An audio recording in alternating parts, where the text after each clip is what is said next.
Shalom, brothers and sisters. Let's talk about the 7-year peace treaty, the one that's imminently coming up directly after we depart.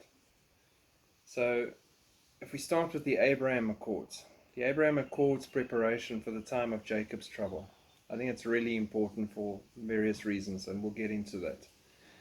So, just for history, for 30 years, from 1948, when they became a nation, until 1978, not a single Middle Eastern nation made peace with Israel. Not until 1979, when Egypt made a historic move and made peace with them. The next nation to make peace was Jordan in 95, 16 years later. So slow and painful, almost impossible to try and get peace between the neighbors. Since then, none until the Abraham Accords. What took 47 years previously took place in a matter of hours. Starting on 15 September 2020, the Abraham Accords brought together the UAE, Bahrain, obviously the USA, Sudan, Egypt, Morocco, Kosovo, with more all the time interested in joining.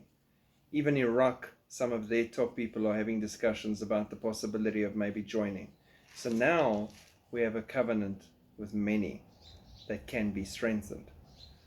It's completely beyond anything we've seen in modern history, and it shows the prophetic time clock is ticking, and Israel is the focus of said clock. These are the exact events that the Bible said would happen in last days. The Bible says Jerusalem will be like an intoxicating drink that makes the nearby nations stagger. Zechariah 12 verse 2-3. Yet the Bible also says an Israeli peace treaty plays a central role in everything in these end times.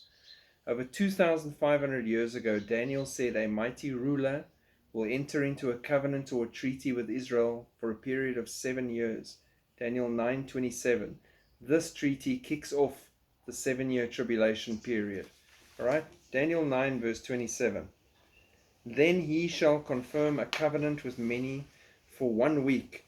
In the middle of the week, he shall bring an end to sacrifice and offering, and on the wing of abominations shall be one who makes desolate.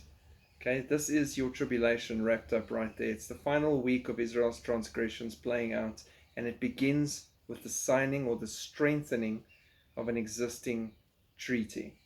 Okay. Who is the ruler? The man of lawlessness, the Antichrist, 2 Thessalonians 2 verse 3. The Bible doesn't say he'll create a covenant. Again, like I've said, he'll be strengthening a covenant. Israel peace agreements will be the foundation for Israel's treaty with Antichrist. All right? The plan could be made as a forerunner of Daniel 9:27. He shall confirm that covenant with many for 1 week. Right? Pastor Tom Hughes says you can't confirm a hotel reservation unless you have one. So you can't strengthen the covenant unless there is one. So there is one. It's called the Abraham Accords.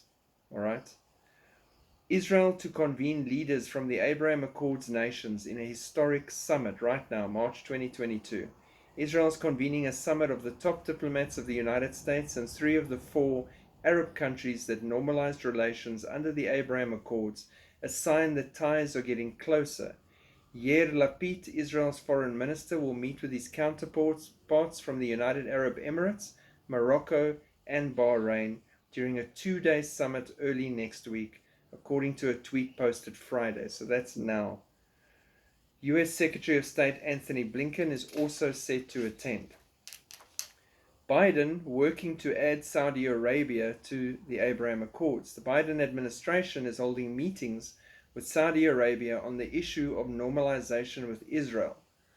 Other Muslim majority countries that have been mentioned as possibly joining the Accords include Tunisia, Oman, Qatar, and Malaysia.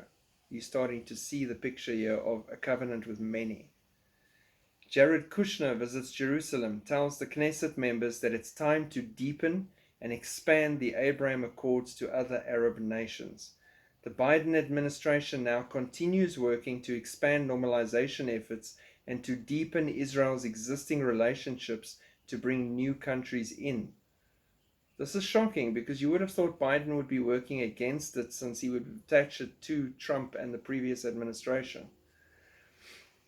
Blinken pledges backing to expand Abraham Accords between Israel and the Arab states. At a US-hosted event marking a year since the historic agreement, Lapid notes anniversary of peace deal with Egypt, Morocco, UAE, and calls for a two-state solution.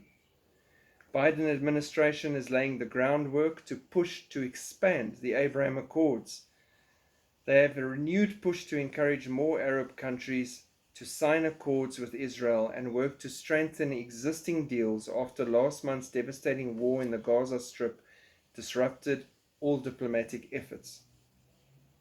Jared Kushner launches Peace Institute to advance Abraham Accords. Kushner founded the Abraham Accords Institutes for Peace with Avi Berkowitz, a friend who Kushner brought into the chief Middle East peace negotiator in the latter part of his father-in-law's single term. Okay, Kushner coming up all the time as well is interesting, and that needs to be watched as well. Just keep an eye on Kushner as well. Put a pin in that. Look at where he lives. Go check out his building. Everyone thought that the Abraham Accords would end when Joe Biden became president, but in fact the opposite is taking place, as we knew it would. At this point, the Abraham Accords are virtually unstoppable, as they most likely are laying the foundation on which the covenant confirmed by Antichrist will take place. EU foreign policy sees the Iran nuclear deal in days. This could lead to a war with Israel on the showdown coming. Now imagine adding to the Abraham Accords, COP26 agreement, which is a 7-year agreement, and all nations need to sign that one. Bring that all together with all the nations and COP26 and sustainability and save the planet and all the rubbish they're selling, and they'll happily concede to a peace agreement laid out by the man of peace for 7 years, especially if the world's recovering from a possible nuclear war, a World War III situation, an attack on Israel, a flare-up between Iran and the Middle East, North Korea causing trouble, China and Taiwan, all these things possibly going down, and the chaos of the rapture. And this one man steps up and says, let's strengthen the Abraham Accords, let's bring in some extra peace points into this, and let's attach COP26, and the planet signs. And he strengthens an agreement with many.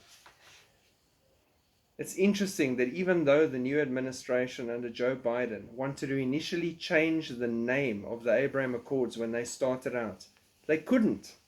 And now it's once again accepted as the correct name for this peace agreement. It's the Abraham Accords. It's Daniel's 70th week. It's the time of Jacob's trouble. It's the time of the Jews and the land of Israel. God is just making sure you all get that. This is a time for Israel to make an end to iniquity, to finish up her transgressions. This is all aimed at her and her land, not the church. You are not here. 144,000 Jews are consecrated and his name put on their foreheads and prepared to go out and represent God in end times. Not us. Moses and Elijah come back as the two witnesses, not two wonderful Gentile preachers that have done their thing. The church is gone. Okay. This peace treaty, people, is around the corner. And you go and look how regularly the number 7 is coming up everywhere. 7 years of this, 7 years of that. It's coming up everywhere. They're preparing people, and then preparing people to look for a one world leader, one man who can guide us out of the darkness. The New World Order being dropped all the time. People just openly speaking about it because it's a fact now. We are living on the very edge of eternity.